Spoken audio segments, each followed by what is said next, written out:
ಆತ್ಮೀಯ ವೀಕ್ಷಕರೇ ನಮಸ್ಕಾರ. ನಾನು ದೇವರಾಜ್ ರೆಡ್ಡಿ, ಜಲತಜ್ಞ, ಚಿತ್ರದುರ್ಗದ ಜಿಯೋ ರೈನ್ ವಾಟರ್ ಬೋರ್ಡ್ ಸಂಸ್ಥೆಯ ಮುಖ್ಯಸ್ಥ. ನಾನಿವತ್ತು ವಿಜಯನಗರ ಜಿಲ್ಲೆ ಹೊಸಪೇಟೆ ತಾಲೂಕಿನ ದರೋಜಿ ಕರಡಿಧಾಮದಲ್ಲಿದ್ದೇನೆ. ಈ ಒಂದು ಜಾಗ ನಿಮಗೆಲ್ಲ ಗೊತ್ತಿದೆ. ದರೋಜಿ ಕರಡಿಧಾಮ ಅಂತಂದರೆ ತುಂಬ ಓಕೆನಾ. ಆತ್ಮೀಯ ವೀಕ್ಷಕರೇ ನಮಸ್ಕಾರ. ನಾನು Devaraj Reddy, Jio rain water board ಸಂಸ್ಥೆಯ ಮುಖ್ಯಸ್ಥ. ಇವತ್ತು ನಾನು ವಿಜಯನಗರ ಜಿಲ್ಲೆಯ ದರೋಜಿ ಕರಡಿಧಾಮ, ಹೊಸಪೇಟೆಯಲ್ಲಿರ್ತಕ್ಕಂಥ ದರೋಜಿ ಕರಡಿಧಾಮಕ್ಕೆ ಬಂದಿದ್ದೇವೆ. ಇಲ್ಲಿ ನಮಗೆ ವಲಯ ಅರಣ್ಯ ಸಂರಕ್ಷಕರಾದಂಥ ಬಸವರಾಜ್ ಸರ್ ನಮ್ಮೊಟ್ಟಿಗಿದ್ದಾರೆ. ಅವರು ಇದರಲ್ಲಿ ಕ್ಯಾಂಪಸ್ಸಲ್ಲಿ ಸುಮಾರು ಒಂದು 3 ಬೋರ್ವೆಲ್ಗಳಿಗೆ ವೈಜ್ಞಾನಿಕವಾಗಿ ಬೋರ್ವೆಲ್ ರೀಚಾರ್ಜ್ ಮಾಡ್ತಕ್ಕಂಥ ಒಂದು ಕೆಲಸವನ್ನು ಮಾಡಿದ್ದೇವೆ. ಮಾಹಿತಿಯನ್ನು ಸರಿ ಹಂಚ್ಕೊತಾರೆ. ಸರ್ ನಮಸ್ಕಾರ. ನಮಸ್ಕಾರ. ಒಂದು ಜಲ ಸಂರಕ್ಷಣೆ ಬಗ್ಗೆ ನಿಮ್ಮ ಅನಿಸಿಕೆಗಳನ್ನ ಹೇಳಿ. ಇಲ್ಲಿ ನಮ್ಮ ದರೋಜಿ ಕರಡಿಧಾಮ ವಲಯದಲ್ಲಿ ನಾವು KMRC ಯೋಜನೆ ಅಡಿಯಲ್ಲಿ 3 ರೀಚಾರ್ಜ್ ಇವು ಪಿಟ್ಗಳನ್ನ ಇದು ಮಾಡಿ ತೆಗೆಸಿದ್ದೀವಿ. ನಾವು ಯೂಟ್ಯೂಬ್ನಲ್ಲಿ ನೋಡಿದ್ವಿ ಇವರು ನಮ್ಮ ಸಾರ್ ಬಗ್ಗೆ. ಹಂಗಾಗಿ ನಾವು ಅವ್ರನ್ನ ಫೋನ್ ಮಾಡಿ ಕೇಳಿದಾಗ ಭಾಳ ಸಂತೋಷದಿಂದ ನಾವು ಬಂದು ಮಾಡಿಕೊಡ್ತೀವಿ ಅಂತಂದು ಒಪ್ಕೊಂಡ್ರು. ಅದೇ ಪ್ರಕಾರವಾಗಿ ಈ ದಿನ ಬಂದರು. ವೈಜ್ಞಾನಿಕವಾಗಿ ಏನೇನು ಹಾಕ್ಬೇಕು ಎಲ್ಲ ಸಾಮಾನುಗಳನ್ನ ಅವರೇ ತಂದು ನಾವಿಲ್ಲಿ ಲೋಕಲಲ್ಲಿ ಸಿಗೋಂಥ ಎಲ್ಲ ಮೆಟೀರಿಯಲ್ಗಳನ್ನ ನಾವು ರೆಡಿ ಮಾಡಿದ್ವಿ. ಅವರು ಕೆಲವೊಂದು ಅಲ್ಲಿಂದ ಬೇರೆ ಕಡೆಯಿಂದ ಎಲ್ಲ ಮೆಟೀರಿಯಲ್ ತೊಗೊಂಬಂದು ಇವತ್ತು ಈ ದಿನ ಈ ಒಂದು ವೈಜ್ಞಾನಿಕವಾಗಿ ಎಲ್ಲ ನೀರು ಈ ಸತತವಾಗಿ ಒಟ್ಟು ನೀರು ಫೇಲೋರೇ ಆಗಲಾರ್ದಂಥ ಒಂದು ಕೆಲಸವನ್ನು ಇವರು ಮಾಡ್ತಾಯಿದ್ದಾರೆ. ಒಳ್ಳೆಯ ಕೆಲಸ. ಇಂಥ ಕೆಲಸ ನೀವು ಎಲ್ಲ ಬೇರೆ ಕಡೆ ಎಲ್ಲ ಆಗಬೇಕು.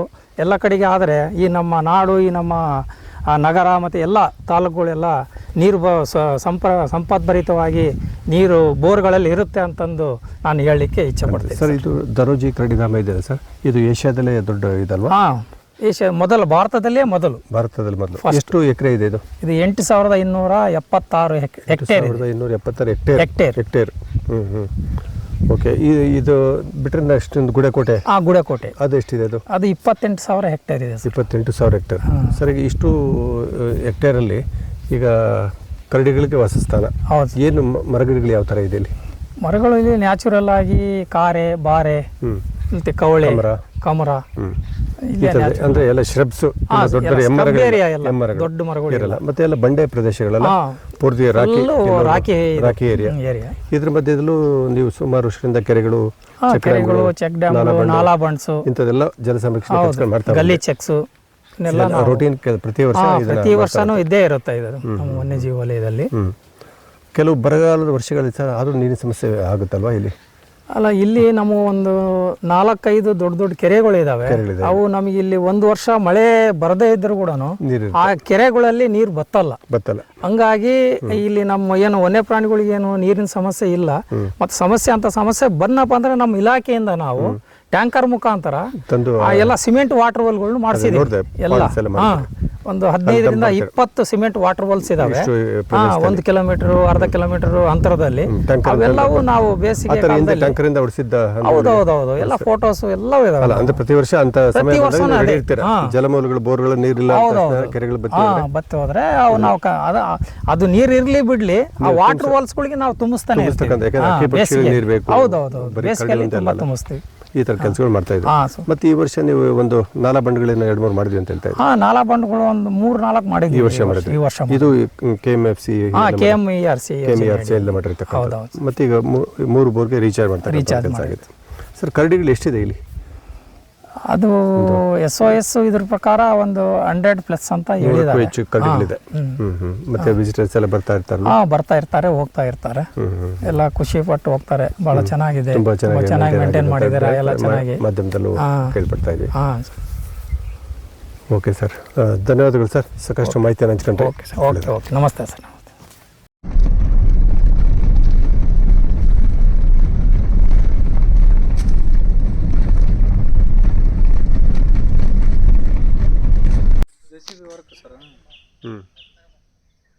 ಒಟ್ಟು ಎಷ್ಟು ಬೋರ್ ಇದಾವೆ ಫಾರೆಸ್ಟ್ ಒಳಗೆ?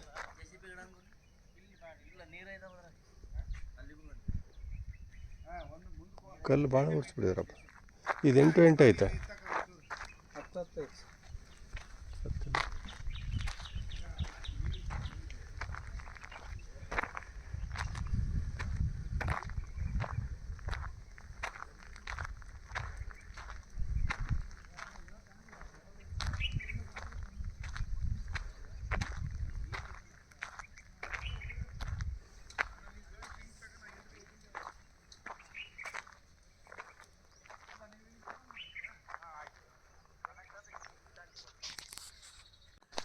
ದರೋಜಿ ಕರಡಿಧಾಮ, ಹೊಸಪೇಟೆ ತಾಲೂಕು, ಬಳ್ಳಾರಿ, ವಿಜಯನಗರ ಜಿಲ್ಲೆ. ಇಲ್ಲಿ ಕರಡಿಧಾಮ ಅಂತ ಕರಡಿಗಳಿರ್ತಕ್ಕಂಥ ಒಂದು ವಾಸಸ್ಥಾನ ಇದು. 8,700 ಚಿಲ್ಲರೆ ಎಕರೆಯಷ್ಟು ಜಾಗದಲ್ಲಿ ಈ ಥರ ಎಲ್ಲ ಮುಳ್ಳು ಕಂಟೆಗಳು, ಒಂದಷ್ಟು ಬೋರ್ವೆಲ್ ಕೊಡಿಸ್ತಕ್ಕಂಥ ಒಂದು ಪ್ರಯತ್ನ ಇತ್ತು. ಇದು ಬೋರ್ವೆಲ್ ಇರ್ತಕ್ಕಂಥ ಒಂದು ಜಾಗ. ಈ ಬೋರ್ವೆಲ್ ಇರ್ತಕ್ಕಂಥ ಜಾಗದಲ್ಲಿ ನೋಡಿ, ನಿಮಗೆ ಈಗ ಫೆಬ್ರವರಿ 27 ಈ ಡೇಟಲ್ಲಿದ್ದೀವಿ. ಒಂದು ರೀಚಾರ್ಜ್ ಬಿಟ್ಟು ಇಂಗುಗುಂಡಿ ಮಾಡ್ತಕ್ಕಂಥ ಜಾಗದಲ್ಲೇ ವಾಟರ್ ಸೋರ್ಸ್ ಜಲವೇ ಬಂದಿದೆ. ಈ ಬೋರ್ವೆಲ್ಗೆ ನಾವು ರೀಚಾರ್ಜ್ ಮಾಡ್ತಕ್ಕಂಥ ಒಂದು ಪ್ರಕ್ರಿಯೆ ಈಗ ಆಲ್ರೆಡಿ ಸ್ಟಾರ್ಟ್ ಮಾಡಿದ್ದೀವಿ. ಇದಕ್ಕೆ ಬೇಕಾದಂಥ ಮಟೀರಿಯಲ್ಸ್ಗಳು, ಕಲ್ಲು ಎಲ್ಲ ಬಂದಿದೆ. ಇದೆಲ್ಲ ಮಟೀರಿಯಲ್ಸ್ಗಳು. ಈ ಥರ ಇದು ನೀರು ಫ್ಲೋ ಆಗ್ತಕ್ಕಂಥ ಜಾಗ. ಇಲ್ಲೊಂದು ನಿಮಗೆ ಪೈಪೆಲ್ಲ ಕಾಣಿಸ್ತಾ ಇದೆ. ಇದೇ ಜಾಗದಲ್ಲಿ ನೀರು ಹರಿದು ಹೋಗುತ್ತೆ. ಈ ಒಂದು ಬೋರ್ಗೆ ರೀಚಾರ್ಜ್ ಮಾಡ್ತಕ್ಕಂಥ ಪ್ರಕ್ರಿಯೆ ಈಗ ಪ್ರಾರಂಭ ಮಾಡ್ತಾಯಿದ್ದೀವಿ. ಎಷ್ಟೊಂದು ಕಡೆ ವಾಟರ್ ರಿಸೋರ್ಸ್ ಅನ್ನೋದು ಮೇಲೆ ಇದೆ, ಆದರೆ ಬೋರ್ವೆಲ್ಗೆ ನೀರು ಸಿಗೋಲ್ಲ. ನನ್ನ ಪ್ರಕಾರ ಈ ಜಾಗದಲ್ಲಿ ಬಾವಿ ತೆಗೆದು ನೀರು ಸಿಗ್ತಕ್ಕಂಥ ಒಂದು ಸ್ಥಳ ಇದು. ಮಳೆಗಾಲದಲ್ಲಿ ನೀರು ಹರಿತಕ್ಕಂಥ ಒಂದು ಫ್ಲೋ ಏರಿಯಾ. ಇದೆಲ್ಲ ನೀರು ಹರಿದೋಗ್ತದೆ ಈ ಕಾಲುವೆಗಳಲ್ಲಿ. ಸುಮಾರು ಮಳೆಗಾಲದಲ್ಲಿ ಸುಮಾರು ತಿಂಗಳು ಕಾಲ ನೀರು ಹರಿದೋಗುತ್ತೆ. ಮರಳು ಸ್ಯಾಂಡ್ ಫಾರ್ಮ್ ಆಗಿದೆ. ಕ್ರಿಸ್ಟಲ್ ಕ್ಲಿಯರ್ ಸ್ಯಾಂಡ್ ನೋಡ್ಬೋದು. ಈ ಜಾಗಕ್ಕೆ ಈಗ ಬೋರ್ವೆಲ್ ರೀಚಾರ್ಜ್ ಮಾಡುವಂಥ ಕೆಲಸವನ್ನು ಈಗ ಸ್ಟಾರ್ಟ್ ಮಾಡ್ತಾರೆ. ದರೋಜಿ ಕರಡಿಧಾಮ ಬಂದು 8,700 ಎಕರೆಗೂ ಮಿಕ್ಕಿದ್ದ ಪ್ರದೇಶದಲ್ಲಿ ಈ ಒಂದು ದರೋಜಿ ಇದೆ. ಈ ಜಾಗ ಪೂರ್ತಿ ಗ್ರಾನೈಟ್, ಸೇಮ್ ಇದೇ ಥರ ಶಿಲೆಗಳಿಂದ ಕೂಡಿರ್ತಕ್ಕಂಥದ್ದು. ಸೇಮ್ ಇದೇ ಥರ ಗ್ರಾನೈಟ್, ಪೂರ್ತಿ ಹಾಸು ಬಂಡೆ ಅಂತ ಹೇಳ್ಬೋದು. ಹಂಗಾಗಿ ಇಂಥ ಒಂದು ಗ್ರಾನೈಟಲ್ಲಿ ಬೆಳೀತಕ್ಕಂಥ ಗಿಡಗಳಂದರೆ ಈ ಥರ ಗಿಡಗಳು ಮಾತ್ರ. ಬರೀ ಮುಳ್ಳು ಕಂಟಿ ಗಿಡಗಳು ಇಂಥದ್ದೇ ಜಾಸ್ತಿ. ಶ್ರಬ್ಸ್ ಅಂತ ಹೇಳ್ತೀವಿ. ಇದೆಲ್ಲ ಈಗ ಫೆಬ್ರವರಿ ಎಂಡಲ್ಲಿದ್ದೀವಿ. ಎಲ್ಲ ಲೀಫ್ ಫಾಲಿಂಗ್, ಎಲೆಗಳೆಲ್ಲ ಉದುರ್ತಕ್ಕಂಥ ಒಂದು ಟೈಮು. ಎಲ್ಲ ಎಲೆಗಳೆಲ್ಲ ಬೀಳ್ತಾ ಇದೆ, ನಿಮಗೆಲ್ಲ ಕೂಡ ಗೊತ್ತಾಗ್ತದೆ. ಇನ್ನೇನು ಚಿಗುರು ಸ್ಟಾರ್ಟ್ ಆಗ್ತಾಯಿದೆ. ಇಂಥ ಒಂದು ದರೋಜಿ ಕರಡಿಧಾಮ 8,000 ಎಕರೆಗೂ ಮಿಕ್ಕು ಪ್ರದೇಶದಲ್ಲಿರ್ತಕ್ಕಂಥ ಜಾಗದಲ್ಲಿ ಈ ಬೋರ್ವೆಲ್ ರೀಚಾರ್ಜ್, ಇದೊಂದು ನಿಮಗೆ ಒಂದು ಟವರ್ ತೋರಿಸ್ತಾ ಇದ್ದೀನಲ್ಲ, ಇದನ್ನು ವೀಕ್ಷಣೆ ಮಾಡ್ತಕ್ಕಂಥ ಒಂದು ಜಾಗ. ಈ ಒಂದು ಜಾಗಕ್ಕೆ ದರೋಜಿ ಕರಡಿಧಾಮದಿಂದ ಬಂದಂಥ ಪ್ರವಾಸಿಗಳಿಗೆ ಇಲ್ಲಿ ಕರ್ಕೊಂಬಂದು ತೋರಿಸ್ತಾರೆ. ಇಲ್ಲಿಂದಲೇ ನಾವು ವ್ಯೂ ಪಾಯಿಂಟ್ ಅಂತೇಳಿ, ಇಲ್ಲಿಂದ ನಾವು ಕರಡಿಗಳನ್ನು ನೋಡಲಿಕ್ಕೋಸ್ಕರ ಮಾಡಿರ್ತಕ್ಕಂಥ ಒಂದು ಸ್ಥಳಗಳು. ಇದರಲ್ಲಿ ರಸ್ತೆಗಳು ಮಾಡಿರೋದಿಲ್ಲ, ಒಂದು ಕಚ್ಚಾ ರಸ್ತೆಗಳು. ಯಾಕೆಂದರೆ ಕರಡಿಗಳಿಗೆ ಓಡಾಡುವಾಗ ಯಾವುದೂ ಫೀಲ್ ಬರಬಾರ್ದು ಅಂತೇಳಿ ಇಲ್ಲಿ ನಾವು ಬೋರ್ವೆಲ್ ರೀಚಾರ್ಜ್ ಮಾಡ್ತಕ್ಕಂಥ ಒಂದು ಕೆಲಸವನ್ನು ಮಾಡ್ತಾಯಿದ್ವಿ. ಇಲ್ಲಿ ನೋಡ್ತಾಯಿದ್ರಿ, ಇವೆಲ್ಲ ಮಟೀರಿಯಲ್ಸ್ ಎಲ್ಲ ಬಂದಿದೆ ಬೋರ್ವೆಲ್ ರೀಚಾರ್ಜ್ ಬೇಕಾದಂಥದ್ದು. ಇಷ್ಟು ಕಲ್ಲು ಬಂಡೆ ಗ್ರನೈಟ್ ಇರ್ತಕ್ಕಂಥ ಒಂದು ಜಾಗದಲ್ಲಿ ನೀರು ಇಂಗುವಂಥ ಕ್ರಿಯೆ ಹೇಗೆ ನಡೆಯುತ್ತೆ ಅಂತಂದರೆ ಭಾಳಷ್ಟು ನಮಗೂ ಒಂದು ಸಂಶಯಗಳಿದೆ. ಈ ಒಂದು ಬೋರ್ವೆಲ್ ರೀಚಾರ್ಜ್ ಪಿಟ್ಟನ್ನು ನಿಮಗೆ ತೋರಿಸ್ತಾ ಇದ್ದೀನಿ ನೋಡಿ. ಈ ಒಂದು ಬೋರ್ವೆಲ್ ರೀಚಾರ್ಜ್ ಪಿಟ್ಟಿನಲ್ಲಿ ಈ ಥರ ಲೇಯರ್ಸ್ ನೋಡ್ಬೋದು ನಿಮಗೆ. ನೋಡಿ, ಕಲ್ಲಿನ ಒಳಗೆ, ಬಂಡೆಯ ಒಳಗೆ ನಿಮಗೆ ಹೆಂಗೆ ಲೇಯರ್ಸ್ ಇದೆ, ಕಲ್ಲು ಬಂಡೆ ಒಳಗೆ ಹೆಂಗೆ ಸಂದುಗಳಿದೆ ಅನ್ನೋದನ್ನು ನೀವು ಈ ಜಾಗದಲ್ಲಿ ಗಮನಿಸ್ಬೋದು. ನೋಡಿ, ಇಷ್ಟು ಈ ಭಾಗದಲ್ಲಿ ಮೇಲ್ಪದರದಲ್ಲಿ ನೀರನ್ನು ಇಂಗಿಸ್ತಕ್ಕಂಥ ಕೆಲಸ ಈ ಒಂದು ಕೆಲಸ ಮಾಡುತ್ತೆ. ಇದಕ್ಕೆ ನಾವು ಕ್ವಾರ್ಟ್ಜ್ ವೇನ್ಸ್, ಪೆಗ್ಮೆಟೇಟ್ ವೇನ್ಸ್ ಅಂತ ಕೆಲವು ಪದಗಳನ್ನ ಹೇಳ್ತೀವಿ. ಮತ್ತು ಕೆಲವು ಕಡೆ ಎಲ್ಲ ನಮಗೆ ಈ ಸುಣ್ಣಕಲ್ಲು ಅಂತ ಹೇಳ್ತೀವಲ್ಲ, ಕ್ಯಾಲ್ಶಿಯಂ ಸಹ ಫಾರ್ಮ್ ಆಗಿರ್ತದೆ. ನೋಡಿ, ಈ ಜಾಗದಲ್ಲಿ ನಿಮಗೆ ಕೆಲವು ಹೋಲ್ಸ್ ಕಾಣಿಸ್ತಿದೆಯಲ್ಲ, ನಿಮಗೆ ಆ ವಾಲಲ್ಲಿ ಕೆಲವು ರಂಧ್ರಗಳು ಕಾಣಿಸ್ತಾ ಇದೆ. ಇದೆಲ್ಲ ನೀರನ್ನು ಸರಬರಾಜು ಮಾಡ್ತಕ್ಕಂಥ ಒಂದು ವೆಂಟ್ಸ್ ಇವೆಲ್ಲ. ನೋಡಿ, ಇಲ್ಲೊಂದು ಕಡೆ ಇದೆ, ಇಲ್ಲೊಂದು ಕಡೆ ಇದೆ. ಇದು ಸಹ ನೀರನ್ನ ಸರಬರಾಜು ಮಾಡ್ತಕ್ಕಂಥದ್ದು.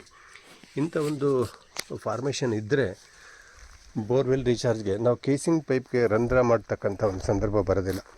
ನೋಡಿ, ಎಷ್ಟೊಂದು ಕಲ್ಲಿನಲ್ಲಿ ಫಾರ್ಮೇಷನ್ ಡಿಫ್ರೆಂಟ್ ಆಗಿದೆ ಅನ್ನಲಿಕ್ಕೆ ಈ ಒಂದು ಇಂಗುಗುಂಡಿ, 10 ಅಡಿಯ ಇಂಗುಗುಂಡಿಯಲ್ಲಿ ಬದಲಾವಣೆಗಳನ್ನು ನೋಡ್ಬೋದು. ಮತ್ತು ಬಾಟಮ್ನಲ್ಲಿ ನಿಮಗೆ ಪಸೆ, ನೀರಿನ ತೇವಾಂಶನೂ ನಿಮಗೆ ಕಾಣಿಸ್ತಾ ಇದೆ. ಇಂಥ ಕೇಸಲ್ಲಿ ಬೋರ್ವೆಲ್ ಎಷ್ಟು ನೀರು ಕುಡಿತದೋ ಅಷ್ಟೇ ನೀರನ್ನು ಭೂಮಿ ಸಹ ಕುಡಲಿಕ್ಕೆ ಅವಕಾಶ ಇದೆ ಅನ್ನೋಕ್ಕೋಸ್ಕರವಾಗಿ ಈ ಒಂದು ಮಾಹಿತಿಯನ್ನು ನಿಮ್ಮ ಜೊತೆಗೆ ಹಂಚ್ಕೊಳ್ತಾ ಇದ್ದೀನಿ.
ಮರಿ ಅಲ್ವಾ ಅದು? ಹಾಂ, ಮರಿ ಅದು.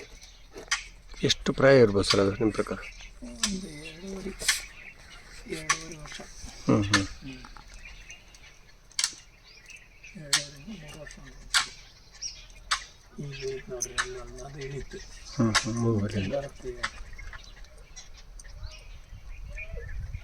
ಸೌಂಡ್ ಮಾಡ್ತಾರೆ.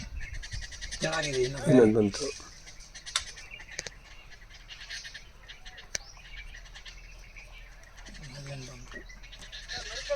ಹಾಂ, ಸ್ವಲ್ಪ ಈ ಕಡೆ ಬರ್ರಿ.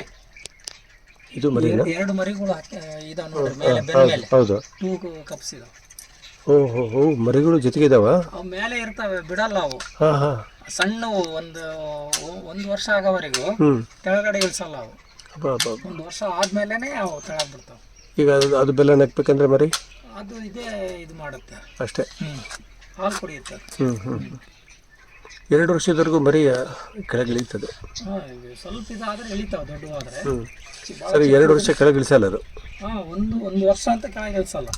ನಾವು ಹೋಗ್ಬೇಕಂದ್ರೆ ಮೇಲೆ ಹತ್ತಿಗಂದೆ ಕರ್ಕೊಂಡು ಹೋಗುತ್ತೆ. ಮತ್ತೆ ಹತ್ತಿದ ನೋಡ್ರಿ, ಆಟ ಆಡ್ತಾವೆ ಅಷ್ಟೇ ಅವು. ಇಲ್ಲೆಲ್ಲ ಹತ್ತಿದ್ದಾರೆ, ಹತ್ರಕ್ಕೆ ಬರಲಿ ಅಂತವ್ರು? ಇಲ್ಲ, ಎಲ್ಲ ಪೂರ್ತಿ ಮ್ಯಾಲಿಂದ ಇಲ್ಲಿವರೆಗೆ ಹಾಕ್ತಾರೆ. ಇಲ್ಲಿ ಹಾಕ್ತಾರದು, ಈ ಮರಕ್ಕೆ ಹಾಕ್ತಾರೆ. ಇನ್ನೆಲ್ಲ ಒಂದು ಇಲ್ಲಿ ವಾಟರ್ ಹೋಲ್ ಇದೆ, ಅಲ್ಲಿ ಎಲ್ಲ ತಿಂದು ಮಾಡಿ ಇಲ್ಲಿ ನೀರು ಕುಡಿತಾವೆ ಲಾಸ್ಟ್ಗೆ.